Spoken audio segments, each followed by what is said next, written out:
Tito Ortiz. First of all, how do you like New York? I love New York, man. I come here, 3 or 4 times a year. Most of the time, it's usually before my fights. And today, actually, when we went by Central Park, I was like, wow, it's the first time I get to drive by Central Park and I don't have to run it. So I get to enjoy New York tonight and tomorrow night for a little bit, so I'm excited. I specialize in New York issues, so I got to ask, what do you feel about New York not legalizing professional MMA? I think it's just they're missing out on the boat. They're missing out on extra money they could be making. They want to add, to their city. I think a great way to add financial wise would be bringing MMA in. There's so many fans here, man. We've been coming here for PR since 2001. Why wouldn't you legalize something that is a real sport? Boxing has taken such a dive. Let MMA fulfill that void, and I think without a doubt, if you want bigger revenue financially in New York City, bring MMA here. I think that would make a big, big difference. You've been around a long time. Everyone knows. 17 years. And you've accomplished so much. I feel like every extra fight we get out of you right now is just gravy. How many more? How many more are we going to get? I guarantee I got 3 guaranteed fights with Bellator. I want to be the world champion before I'm done. I want to come in here, and I will be. I'm going to win the world title. I'm going to shock the world. People didn't think that I could come back and do it. After surgeries I've gone through, ACL replacement on each knee, L4-5, S1 fused in my back, C6, C7 fused in my neck, C4, C5 disc replacement. I shouldn't be doing what I'm doing right now, and I just believe. And I just want to show everyone around the world that you can achieve anything. Just keep your mindset, stay positive, make your dreams reality. And that's what I try to do. And the way to do that is just prepare for it. And that's what I try to do. And be honest and be respectful all the way through it. You just talked about the toll that the sport's taken on your body. Would you let your kids do it? I would let my kids do it. It's just we got a deal. My oldest son, Jacob, who's 12, he said he wants to fight. And I told him, I go, well, you get your master's degree, I'll let you fight. And he not really realizing what the master's truly is. And he went home, he looked it up online. The next time I seen him, he's like, Dad, that's like extra 4 years in college. I'm like, okay, you get that done and you can fight. He goes, okay.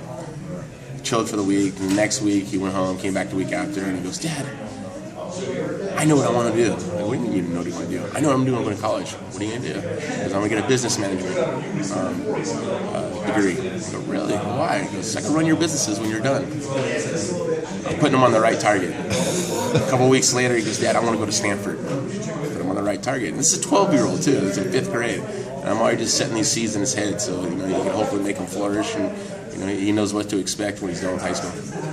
Awesome. Scott Coker takes over. He brings a lot of expectation with him. He's going to shake things up and make some really interesting fights. So let's say he calls you up at midnight and says, Tito, I want you to fight Kimbo Slice.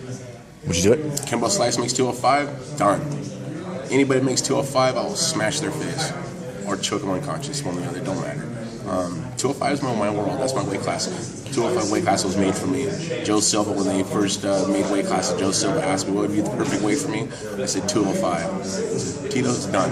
205 weight class, light heavyweight was made. I'm a 205-pound fighter. I'll fight anybody who makes 205 pounds. So no, you wouldn't fight Tim Sylvia or anything like that? Any kind of marquee bout? Anybody makes 205, I'll fight them. Okay. I know what I need to do and how to plan out my career and the way it should go forward and end. And like I say, it's been 205. I've been a light heavyweight my whole 17-year career. I'm not going to change anything now.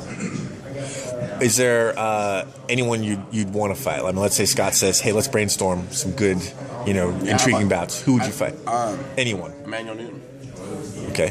I would like to. I choked unconscious their most dominating middleweight. I made it look really, really easy. I think I could do the same thing against the light heavyweight. What was that like coming in and doing that to the middleweight champ? It felt great. I knew it was going to happen. Being a 5-1 underdog, a lot of people didn't think I could do it, but I knew I could do it. A lot of my fans knew I could do it. It was just a point I was putting in training. I had 1 month prepared for the fight. I trained 6 days a week. I sparred 6 days a week, and every day was a fight. So when I got in the cage to fight against him, I was like, okay, this is actually going to be easier because I don't have 3 other guys that are going to be training on me every 2.5 minutes. So it was actually a a lot easier than I thought it was going to be. A lot easier than I thought it was going to be. I know people have asked you the legacy question, but I want to ask it again after you just had this successful fight at the Bellator pay-per-view against the champ. 20 years, what do you want people to say about you? 20 years, people say, that guy had a lot of integrity. He fought for the athletes in mixed martial arts sports. I was so new and just going through those infancy stages and really stood his ground. I want to be respected as a person who's always giving back. I mean, that's people I look up to, the people who give back to society. I think I gave so much to the sport to be where it is today. I just want to be known as people's champ, someone who's always there for the fans, who's always willing to sacrifice himself for other fighters who are up and comers, and show them that with hard work and dedication you can achieve anything. And I've been doing it. The injuries I have, I shouldn't be here right now, but I just believe in things and I don't stop until I achieve those goals. You managed more so than other fighters. You've managed to leverage your successes in the cage to successes outside of the cage. I mean, you're on TV, you have the successful clothing line.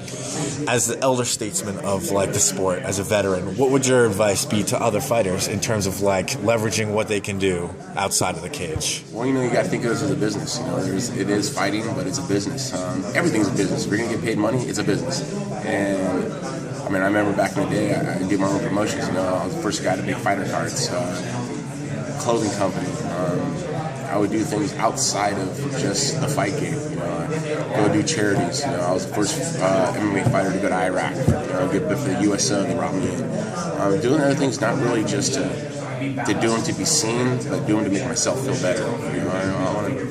I always want to help. I say a person to help out society is always a given person who I look up to. I've always wanted to be that person, help out with kids. People don't know, but before fighting that came about, I was going to school to be a teacher. I wanted to be a resource teacher and a wrestling coach. I'm coaching now in my gym, coach kids from 6 to 13. And instead of helping 30 kids in a wrestling room, I'm helping over 100,000 kids or more throughout the world and seeing what I've gone through, what I've done, the trials and tribulations I've lived through to be where I am. I had choices in life. I could have been dead, in prison, or where I am right now. And I think I've done very, very well. And I'm thankful. I'm thankful for my fans, my family, my friends, people who've helped me to get to this point. And, with hard work and dedication, us as humans, we can achieve anything. All right, that's all my questions, man.